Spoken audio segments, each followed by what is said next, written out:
It's Tuesday, it's 12:15 and we're live in Westminster.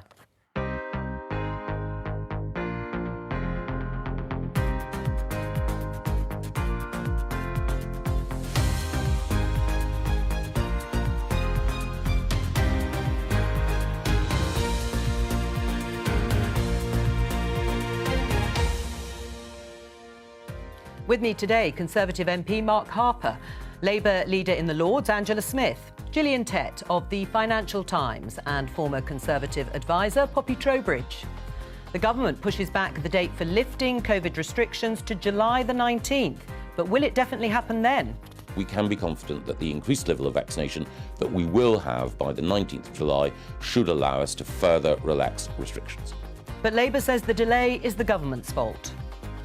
The Prime Minister's negligence, his incompetence, his refusal to take tough decisions have all left people facing weeks more of restrictions.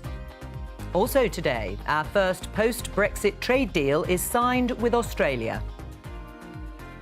There'll be free exchange of British rent-a-poms, and indeed Australian campaign managers will be able to come more easily to work in this country. The government promised to stop migrants making the dangerous boat journey across the Channel. So why are they still happening?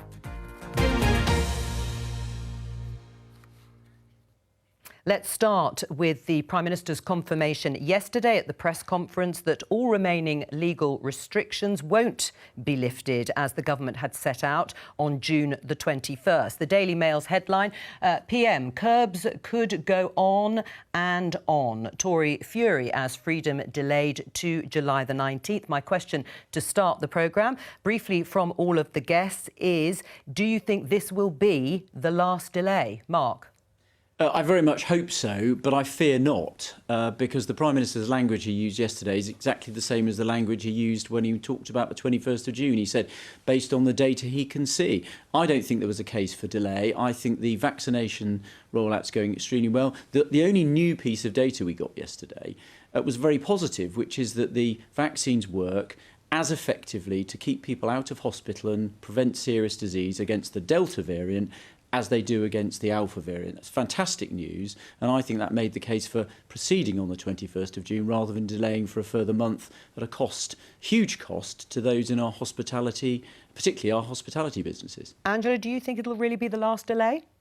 It's hard to tell, really. You have to look at the evidence. But I always thought it was a ridiculous concept to say we'll have Freedom Day. What most people want to say, as things changes, as the evidence presents itself, you can remove restrictions. Now, the way the Delta variant is increasing, and the government has to take responsibility for that, means that our hospitals are seeing more hospitalisations, infections are rising, and so you have to be cautious. So I think the sensible thing is not to have a Freedom Day where everything suddenly is magically lifted and we're back to square one, but as and when the evidence tells us, we start to lift restrictions and get back to a more normal way of living and working. Your view, Poppy? I said on this programme before, I agree with Angela. I think we have to push towards a normal way of working. But there are two data streams that the Prime Minister is testing, the variant data stream and the vaccine data stream. And I don't know if this will be a last delay. Nobody knows. What I would say is this is probably the one and only time the Prime Minister can test his own policy, can reverse ferret or U-turn on his own policy. Because if he were to delay again, his approach thus far would be shredded. And I suspect he knows that. So, he will, if anything, and he's required to do another delay, I suspect he'll try and make it not his decision. Gillian? Well, I'm talking from New York, but I have gone back to London in the last year, and the contrast is very striking because the good news is that New York is pretty much open because the vaccination rates are very high. Everybody I know over the age of 16 is double jabbed already. And so there's a certain level of freedom and relaxation around that. The bad news is that it's been very striking to watch the difference in approach between New York and the UK. And I'm not talking about the whole of America, because in New York, the messaging has been very consistent all the way through. They've under-promised but over-delivered. And what's really striking is that they've given individual people a lot of agency in terms of setting their own risk budget, how much they're willing to risk or not risk. And I think, unfortunately, in the UK, the messaging has been very changeable, and there's been a sense of almost infantilization, which has caused a lot of anger. So I really hope that they manage to roll out vaccinations as fast as they can, give people more agency and control, and hopefully reopen quite soon. Right. Do you think that should be the way forward, Angela? Let individual people decide. Let them decide what the risk-based analysis is here. I suppose we do, but within certain parameters. And I think one of the important things about that is the government has to give accurate information. Now, if we look at the issues about the green, amber and red list about people travelling, how confusing was it for people who ended up in Portugal thinking it was safe, only for the government to say, well, when we said amber, we didn't really mean it was safe, and now we're putting it on the red list. So I think, yes, people make decisions, but within the parameters. And I also think the vaccination is key. Very much is going to be key as more people get vaccinated. But I wouldn't just leave it to individual decisions. We saw the demonstrations outside Parliament yesterday of people who don't want to be vaccinated, want no restrictions whatsoever. You have to follow the evidence. Right. And in terms of the evidence and also public support, Mark, because you and your colleagues in the COVID recovery group, very clear where you stand. You don't like the delay and you're worried about even the next sort of milestone. But where's your evidence that you're speaking for the public at large? Because, you know, a Snap poll, Comres poll, said 43% say that the government should lift the remaining coronavirus restrictions after the 19th of July. So you're just out of touch with what people think. No, not at all. Look, I fully accept that a majority of people don't want to relax the restrictions immediately, but actually there's a sizable minority that do. And I reach my decisions not based on looking at opinion polls and working out what's popular. I look at the evidence and the analysis of what I think is the right thing to do. And I make that argument, and you persuade some people and you don't persuade others. The fact is we've offered two vaccinations now to the people in the risk groups, the people that account for 99% of the deaths and over 80% of hospitalisations. So they've been protected. The vaccines are very effective. You've got to let people then make judgments about how to live their lives, just like we do about everything else. Hospitalisations are now increasing. No. Infection rates, if we worry about infection rates, we're never going to end this, ever, because COVID is with us. It's going to be an endemic disease, as the Chief Scientific Advisor says. Hospitalisations are rising very slowly. Admissions are rising quite quickly, but people aren't staying in hospital very long. The number of people in hospital now is a couple of people per district general hospital. It is not a serious issue. I find Mark's actually quite complacent, and it's not where most people want to be. This idea you can remove all restrictions, I said before, is a nonsense. Well, this lockdown's been going on for over 6 months. Let her finish. The point the Prime Minister, he named, this was going to be Freedom Day. What a nonsense. As you say, we'll always have to live for many years probably with some variant of the virus, and we have to mitigate the impact that has. But Labour supported the government all the way, haven't they, with this extension? I mean, what do you say to those people and people in your own party who say you've given the government a blank cheque on this? Actually, without Labour support, Boris Johnson would probably be in a much more precarious situation. And as a result, you're not really underlining the point that Gillian made, which is people should make their own decisions. Yeah, I don't accept the criticism. Yes, we've been supportive of restrictions that have been in place, but we've also been quite challenging and critical of the government of not doing things quick enough, not doing things early enough. And the worst thing, what is much, much worse than any lockdown, is repeated lockdowns. And we should have been in a position, had the Prime Minister not sort of delayed putting India on the red list, we may well have been in a position that we would have had the Prime Minister's Freedom Day announced yesterday, but we couldn't because the government was lax and allowed the Delta variant to get hold across the UK. The government has to take responsibility for this. Well, Poppy, what do you think? Do you think the government is I can't even say the word, infantilising us? I know what you mean. I think we're in a new stage now. This is not the acute peak of the early crisis. There's a lot more information around. And actually, for me, the headline in yesterday's news conference was not the delay. We saw that coming. It was the fact that Chris Whitty and Patrick Vallance bandied around the word forever in relation to COVID-19 with ease. They must have said it 3, 4, maybe 5 times, half a dozen times. I think that this is the phase we're in. There's more information. We understand what has to be done, and we need to find ways of working with this influenza in our economy, in our social lives. And so I don't think we can live forever behind these sort of cloistered walls. I absolutely think with the information, with the health measures that we have in place, including the vaccine and others, we have to be allowed to work within that data ecosystem to find ways of surviving and reopening. We have got to move forward, and I think it's no longer the acute stage. We've got to be a little braver now. Gillian? Can I just say that when I said that people are managing their risk budget, what I mean is they're managing their risk budget in both directions in New York, in that although there isn't a rule, let alone a fine, on people who don't wear masks on the New York streets, and technically you don't need to anymore, a lot of people are still wearing masks voluntarily out of respect for each other. And one of the most remarkable things about what has happened in New York, not the rest of the US, but in New York, is because the messaging has been totally simple, consistent, and has basically put a lot of responsibility onto the individual to protect others, people are voluntarily actually still social distancing and being quite cautious. And what really struck me, because I was back in the UK 2 or 3 weeks ago, is the minute controls get lifted a tiny bit, from what I've seen in the UK, everyone kind of goes mad and congregates in pubs.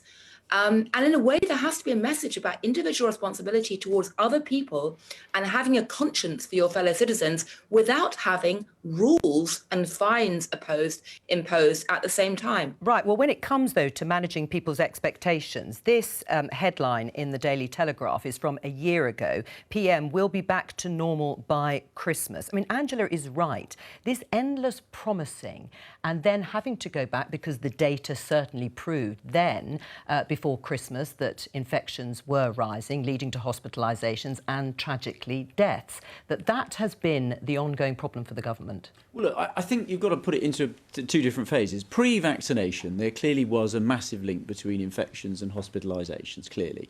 But now we're in a phase where we've got the vaccination rollout. It's really important that we learn how to live with the virus. And you were quite right. I'm afraid Angela's wrong. The House of Commons, Labour has given the government a blank cheque. Yesterday, it said, before it had even seen the proposals from the Prime Minister and the legislation, that it was going to support them, and it doesn't ask a single difficult question except lockdown for longer, faster, more, and lock people up for longer. Labour's not challenging the government on any of this. We're asking the questions because Labour isn't. No, all you're saying, Mark, is let's get it all over and done with. We can all go back to normal now. It's completely irresponsible.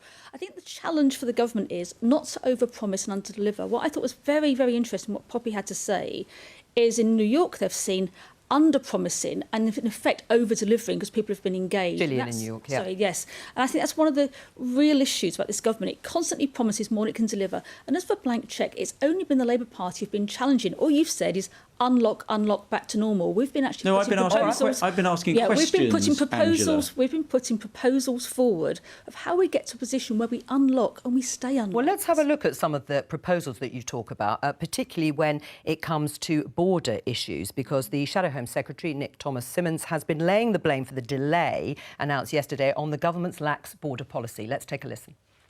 Even if the government refused to introduce comprehensive hotel quarantine, it was clear that more countries needed to be added to the red list. Pakistan and Bangladesh were added on 9th of April.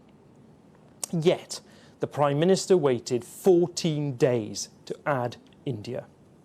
Those 14 days have resulted in delays to our freedoms, untold damage to our economy, and risk to thousands of jobs.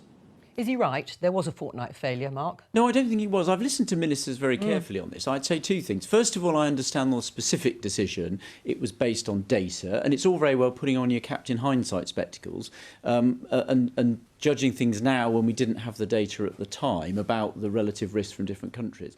But on a general point, I don't think this idea that you can somehow hermetically seal the country and keep out variants and COVID is sensible. We've got 10,000 people come into Britain every day with bringing in freight. Yeah, but you can't shut the borders. But Pakistan, but the rest of the let me world just remind you of the outside. timeline, because Pakistan and Bangladesh were added to the red list, and that's where you need to quarantine in a hotel when you return to the UK. On the 9th of April, India was only added to the red list on the 23rd of April. Hindsight or not, was that a mistake? Well, my understanding from, and listening to the Health Secretary say it yesterday, it was based on the relative... But was it a mistake, Mark? Well, it was relative... looking at the positivity of people coming from the different countries, ministers then judged when you needed to put people on the red list. And that was the data available at the time. It's no good people now looking backwards and saying they would have made a different decision based on what they know now. You have to make decisions at the time based on what you know at the time. That I understand is what ministers did. When did Labour first call for India specifically to be added to the red list, I haven't got the date, Angela? but certainly before the 23rd. And I think when we saw Bangladesh and Pakistan being put to the red list, questions were asked then. And I think 20,000 visitors came from India at that time. And we all know that the quarantine system isn't very effective, it isn't working well. When I talk to friends who live in other countries who have returned home, they've had people call at their home, they've been checked on to see if they are self-isolated or quarantined. People do get calls. Look at the figures, Mark, and see how effective it is. It's very poor, a bit like how Test and Trace was as well. So I think we've been lax, but the government has the information. Mark says it didn't have the information that would have indicated they should have been on the red list. That's not the information. It seemed to be more to do with the Prime Minister's visit to India than it did about looking at the evidence and whether or not India should be on the red list. So if the government's absolutely confident that we saw no extra infections coming into the UK at that time, then I'd like to see that evidence. But most people, including the experts, aren't confident that the government did the right thing. Right. Should have put it on the red list earlier. Right, earlier. But we still don't know exactly when Labour did call for it, whether it was much earlier, because as far as we have looked into, Matt Hancock, the Health Secretary, announced in Parliament on the 19th of April that India would be added to the red list in 4 days' time on the 23rd. The Shadow Health Secretary, your colleague Jonathan Ashworth, welcomed the announcement and that he wanted to help and support for people in India wanting to return to the UK. He didn't say that India should have been added to the red list in early April, and he didn't then criticise the 4-day delay. The only concern he raised about India going on the red list was that people in India should be helped to come back to the UK. So do you think this is hindsight? I don't think it's just hindsight. Sounds No, like if you it, ask, isn't it? no, if you ask for other questions that Jonathan was asking at the time, that others were asking at the time, of what Nick Thomas-Symonds was saying about the borders, what other colleagues were, the questions were being raised with the government. Often during this, we have been more supportive of the government publicly than we have privately, because what we have tried to do is give that message to the public that the government's failed on. But I think it's clearly, with all the information the government has, which we don't have all the same information, with all the information the government has, it's quite clear now they were the responsible party, they should have taken action. Gillian? I was going to say another thing, having gone through the amber list process between the UK and the US, one of the other things I find very baffling from an outside perspective is just how long it takes to get the results back from people being tested. Because, again, you know, here in New York, it takes a few hours to get the results of a PCR test. When I came over a few weeks ago, I didn't get the results of my day 2 test until about day 6. It took so long to get back. Right, you can get results relatively quickly now from a PCR test. I can't remember exactly back in April. Well, the problem is that unless you can do it quickly, you should have you should mandate a turnaround of 24 hours. Because if someone is testing for COVID, you need to know that really fast. Poppy? I have some understanding for the hesitancy. We are a small island nation with an 80% services economy. This is the height of tourist season. There may be some sort of muscle memory within government in Whitehall that is really hesitant to shut down the borders. But Australia is an island economy, and they've done that. Canada has one border, really, and it's pretty much closed that border.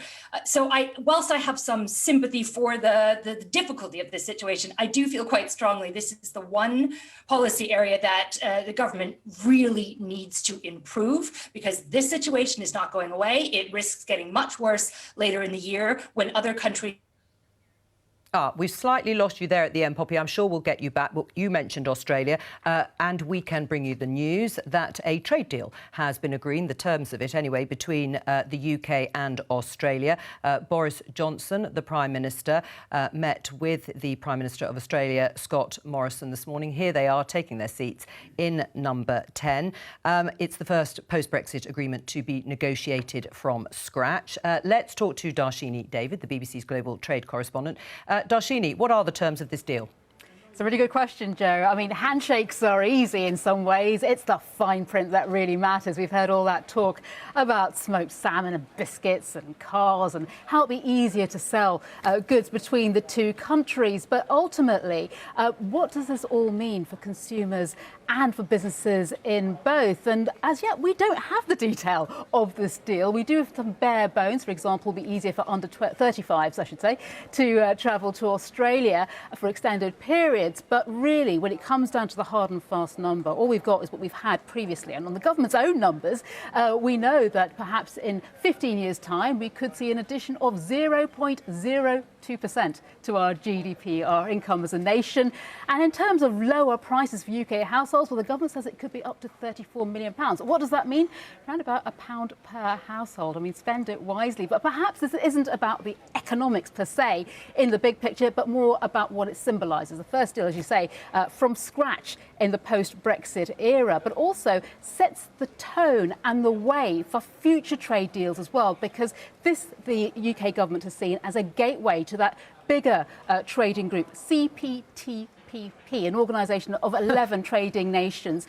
So perhaps we'll see that becoming easier to result. And the great hope there is that other nations will join into that. But the big question is, what do you have to give away to get what you want? Because there's been plenty of compromise there. Not everyone's happy. OK, Darshini, David, thank you very much. What have we actually got out of this then, Mark? 0.02% in terms of increase to GDP over 15 years? Well, look, I think it's good news for both Britain and Australia. And in fact, it's very interesting. Australia is a very close ally of ours. You know, we share a head of state, very close allies on our security relationship through the Five Eyes partnership. So if you can't do a trade deal with Australia, you can't do one with anyone. So anyone who opposes this trade deal, I think, is really getting a trade deal is one thing, but what what does the UK get out of it? Well, I'm by having free trade and reducing tariffs and having better trade, you increase prosperity for both consumers and producers. You open up opportunities for British businesses and farmers to sell into Australia and vice versa. They've got high standards. We made clear commitments in our manifesto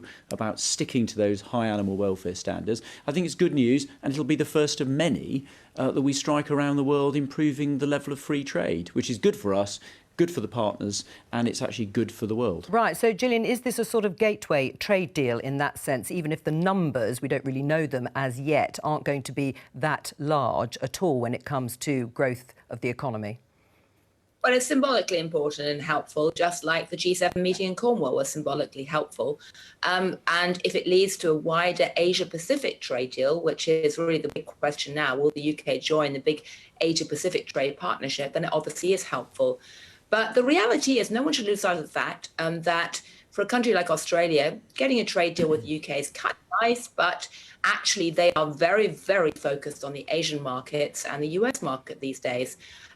Same thing with the special relationship between the US and UK, unfortunately, that yes, it's nice for America to have good language with the UK, but it really is a bit of a sideshow. So it's Boris Johnson who needs this right now. And the question is whether any of this can possibly make up for the loss of the trading relationship with the European Union, or rather the decline of that at the moment in the figures. Poppy? Is it too cynical to say that this is really just a practice run and let's hope it leads to better practice down the road? I mean, the economies Gillian mentioned are the ones that we really need to focus on. But it is an important exercise to go through and to get right, even if the numbers don't wow any of us. This is the new way of operating post-Brexit. So practice run. Michael Gove hinted this morning, Cabinet Minister Angela, that it could lead to lower food prices. There are concerns from UK farming industries obviously being undercut. But that would be good for voters, wouldn't it? Cheaper food? Let's wait and see what this deal says. I'm a bit concerned because Mark mentioned they have the same standards. If you look at what our farmers have done over the last few years in terms of food safety standards, environmental protection standards and animal welfare standards, they're very high. If this deal allows Australian farmers to export their produce to the UK without meeting the same standards, we are putting British farmers at a disadvantage. Now, that would be lower food prices for the consumer in the short term, But if British farming then has a real hit and farmers go out of business because of it, that won't be the longer term effect. So to talk about it could be cheap food in the short term, well, not very much by the figures you gave earlier, it could be damaging British farmers. So I'd like to see the details of this. There's also a climate change issue. If British farmers go out of business and we import more food from Australia into the UK, that's travelling thousands of miles for things we could be producing in the UK.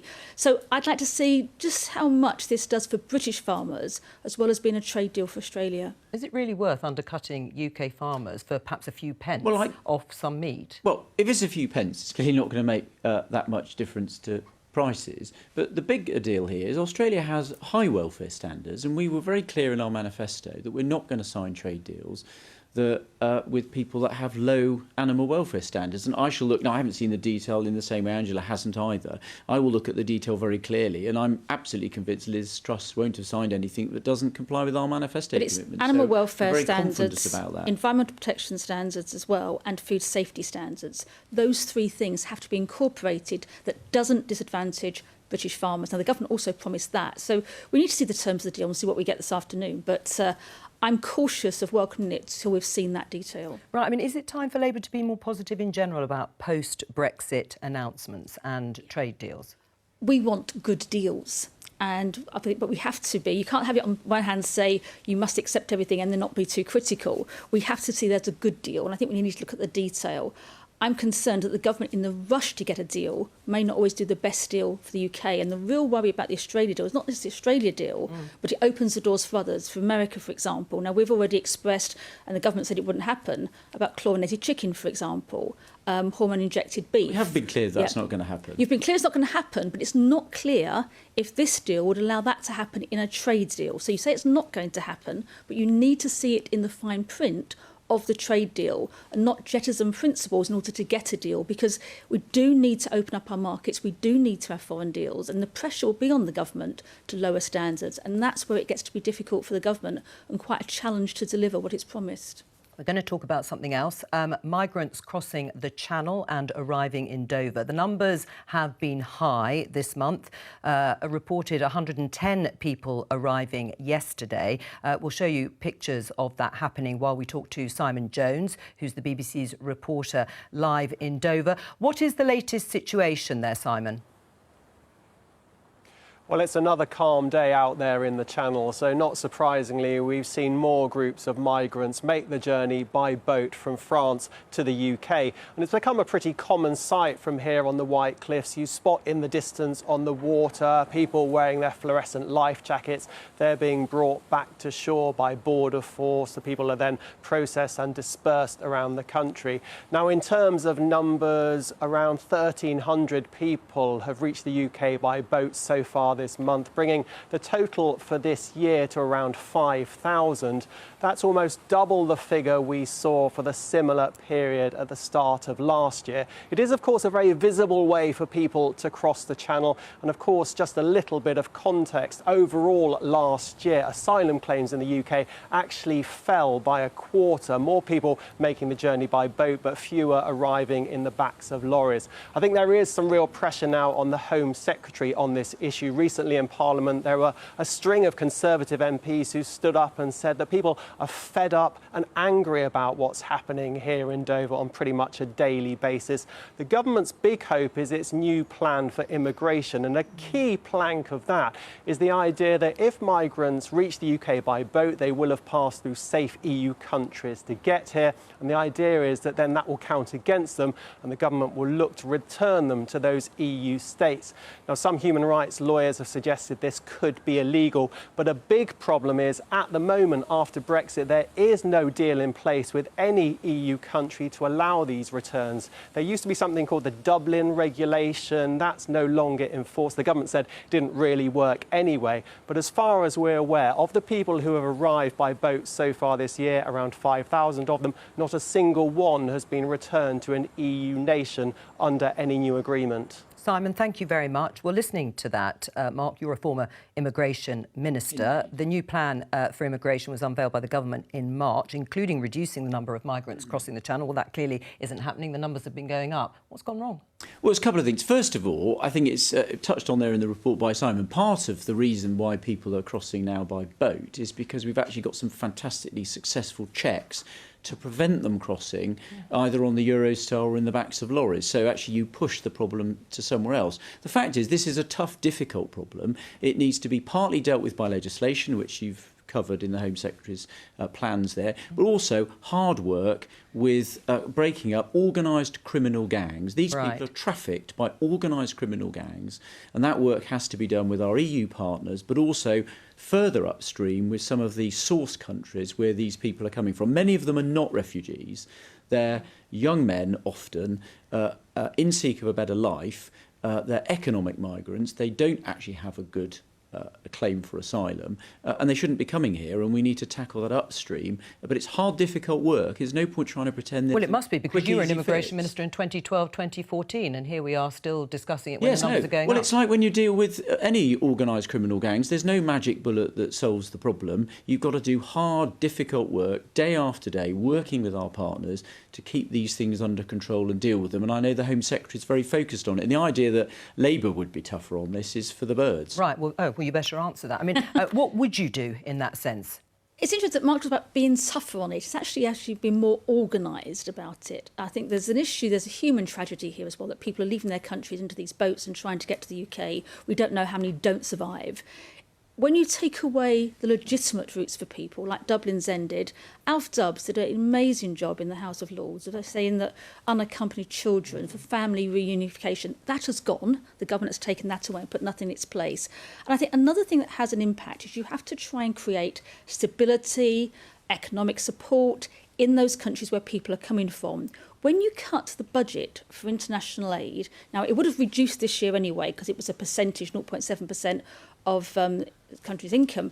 But when you look at that and you change it, as we've done, there are massive, massive cuts of millions in pounds in the very projects that supported some of these people to stay in their own countries. All right. That does encourage people to leave and try and find these routes across the sea, which are dangerous, and it's a huge difficulty for Kent who have to bear the brunt of giving we've support. heard that. Gillian?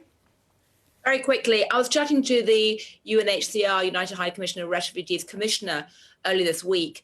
And in fact, they have their annual report coming out on Friday, which everyone should look at, because the numbers, and I won't reveal the numbers yet, that we'll be writing about it, are absolutely shocking in terms of the degree to which the refugee problem globally has exploded over the last year under COVID, in spite of the fact that many borders have been shut. It hasn't been front page news because there's been so much focus, understandably, on the pandemic. But the key point is this is part of a global problem that is almost certainly going to keep getting worse and worse. Poppy, there is a problem in what Gillian says then for the government promising to break the business model of the people traffickers, the people smugglers. I mean, is that really achievable? These gangs are advertising on TikTok and Telegram and on social media. And, you know, if we can target other criminals through those channels, we should be able to break. I do believe that breaking the business model should be an absolute priority focus. I also think underlying that, you need a very clear system about who is allowed to apply for asylum and what happen, and very clear guidance on what happens when you get here, whether you meet the criteria or don't. But once human beings reach our shore, they must be treated with the standards that we treat our own people living in this country. So that's very clear. But I do believe that the business model has grown and grown and grown and grown over the last, let's say, 4 years. This was a big issue in the year running up to the Brexit referendum, remember. I think we have the tools to tackle that now. I just think we've been a bit slow off the mark in pouring more resources into that and giving that a good go, because I don't think you can play ping pong with humans. I think you can break the people facilitating this transport. Right. Do you think the tools really are there? I mean, you know, there are reports of people selling tickets to the UK in Turkey. Poppy's already talked about the trips being advertised on social media. Is that really going to break the business model when the demand is so high? Well, look, there are organised gangs out there pretending to people, misleading them about what they can expect when they get here, extracting huge amounts of money from them. They're serious organised criminals, and it takes real sustained effort by our fantastic border force teams, the National Crime Agency, working with our partners. There's not a magic bullet to solve this overnight. Hard work, and I know those frontline professionals absolutely dedicated, as are ministers, to dealing with this problem. Right, or are you going about it the wrong way? Because, you know, the accusation is the government's been discouraging legal routes of migration, only forcing people ever more to take illegal No, I don't routes. agree with that, because we've actually got proposals. For example, we take migrants from Syria, from the refugee camps there. We make sure we take the most vulnerable people rather than just prioritising the fit, healthy people that can make the trips. We do still allow family reunion. I mean, it's not right, Angela, to say we don't allow people to come here for family reunion. Family reunion is still allowed. If you've got someone here and there's a family member, they can still come to the United Kingdom under our rules. That still applies. So I think we are doing that, but we need to widen the tools, which is why the Home Secretary is bringing forward that further legislation that Simon mentioned in his report. Poppy, did you want to come back? Just to say that a part of breaking the business model is not just shutting down these gangs on their social media channels. It's also about communicating more widely what the rules are here and what happens if you get here and don't meet the rules. It's going to be a terrible analogy, whichever one I choose, but cigarettes are bad for you. They are toxic. If you smoke them, this will happen. I think it's not just as simple as shutting down, web pages and social media accounts. I do think there is a communication challenge here to the wider world about what happens if you come here and what's happening with our system as we tighten it up. We need to tell those looking at the UK as a potential destination that we are tightening up the system and there will be consequences, and be very explicit about what they risk losing. And I'm not trying to be glib here, because I understand ultimately that could mean their lives. Right. But I think in terms of finance and investment and the ability to stay once you're here, we need to be clear that that is all at risk of losing if you don't fit the criteria. Gillian, do you think that will work? Will it be enough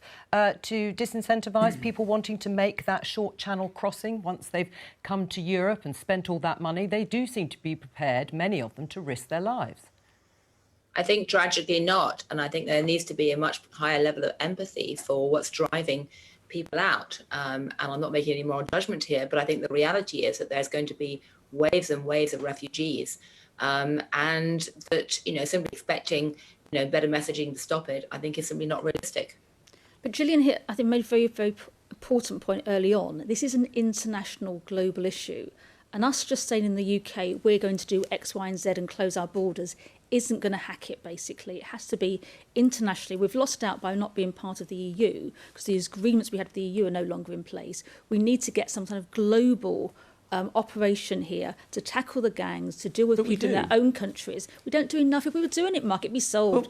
And also, I think we need to look at what's happening in those countries and not cut the aid budget, which helps those countries to support people in their country, doesn't encourage them to flee, whether it's for economic migrants of better life or for their own safety. We're going to move on. I'm going to talk about Anthrovision, which is Gillian's book, How Anthropology Can Explain Business and Life. Gillian, you reveal in your book that the lens of anthropology has helped you better understand human behaviour, saying uncovering the hidden rituals that govern how people act.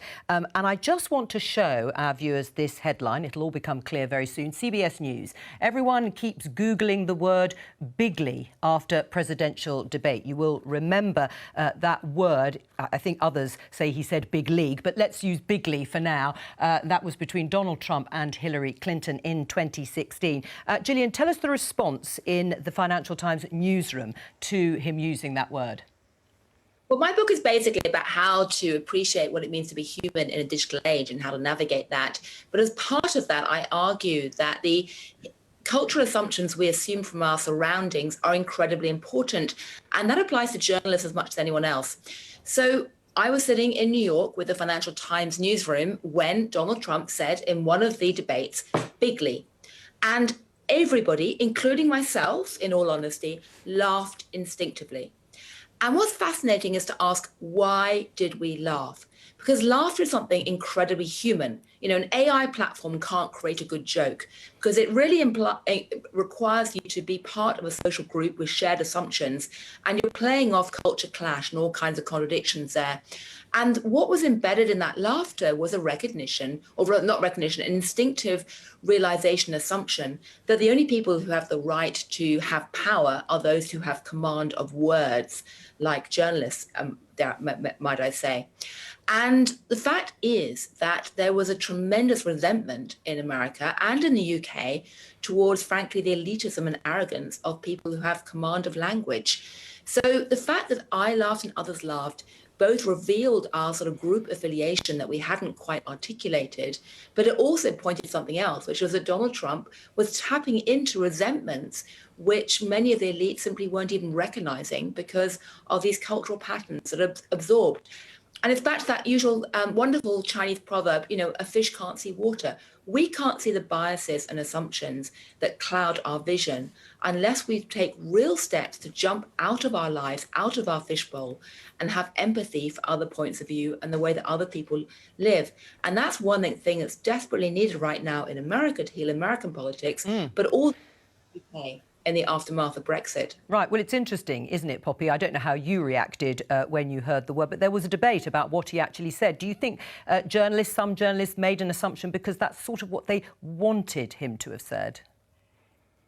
Gillian's absolutely right, but I think the process did begin a little earlier when social media began to encroach upon that hallowed ground that journalists used to think they had exclusive right to. And I think Donald Trump was sort of the epitome of that. You know, we now communicate with image-only platforms, and everyone could have a say on the policy of any national government or the statistics of any major football player or their game strategy. I do think social media has facilitated that, but if the pandemic has done anything, it has concentrated the relationship between our society, our humanity, and technology, and it has brought empathy back to the fore. And long may that continue. Angela, I mean, when it came to the big seismic events over the last decade, the financial crash, Brexit, yes, and the election of Donald Trump, do you think too many people made big assumptions about the way people would behave? I think people often do, and I'm fascinated by Gillian's book. I'm going to go and buy a copy later today because I want to see what she's saying on this. But it is this thing about language, isn't it? How we communicate. And one of the things that I think Twitter has done and social media, it's taken the mystique away from journalists, but it's also taken that sort of filter away of if something is accurate or not. So something can be completely false, can be halfway around the world before you've actually got to the next morning's newspapers. So I think there's a challenge also for politicians. So Michael Gove was famously sort of very anti-expert opinion. And that's an issue for us as well, that we have to sort of listen to experts, but perhaps politicians and the public need to translate that in a way that it doesn't sound elitist, it doesn't sound patronising, and it's something we're doing with people rather than to people. So it's quite a complex issue, but I find the whole thing fascinating about language and how we communicate. And do you think politicians have made too many cultural assumptions in the past? Well, I think it's interesting. It's one of the things I hope that politicians like myself who represent seats in Parliament, and Angela obviously doesn't now but used to, one of the things we do, I mean, I live in my constituency, I come to London several days a week because that's where Parliament is, but actually what you want to do, and that's what's been bad over the last year, we haven't been able to do as much of it, is the more you go out and about, you talk to people, more importantly you listen to them, it really does keep your feet on the ground and actually stops you turning into one of those elites that Gillian mentions in her fantastic book. Gillian, you want to respond? I want to say one thing, which I think you make such an important point. Lockdown has not just caused us to be physically trapped in a small space. It's caused us to be socially trapped with our pod, our group. And I think it's also created a danger that we end up mentally trapped because basically we get subject to myopia, the walls close in. And there's one thing I would make a big strong plea to everyone right now is that as we come out, hopefully from lockdown, please can we widen the lens, walk in each other's shoes, actively go out and embrace a bit of culture shock, because the power of culture shock, and this really is at the core of anthropology, is you don't just gain empathy for somebody else's point of view if you immerse yourself in someone else's life and try and walk in their shoes. You also gain the ability to flip the lens and look at yourself more clearly.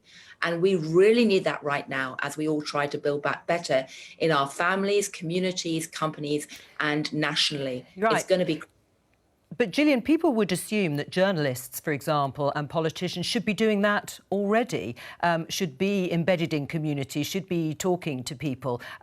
You're obviously saying that hasn't happened. No, I'm saying that this is a call for more reflection, more action, more humility, more empathy. And we all need to get out and actually actively embrace some culture shock. We've had enforced culture shock because basically the lockdown has thrown everything up. Oh, Gillian, we've just lost you. That wasn't very good timing there, just at the end in those last few seconds. But thank you to all of our guests for joining me today. That's all we've got time for. I'll be back with Prime Minister's Questions tomorrow at 11:50. Bye-bye.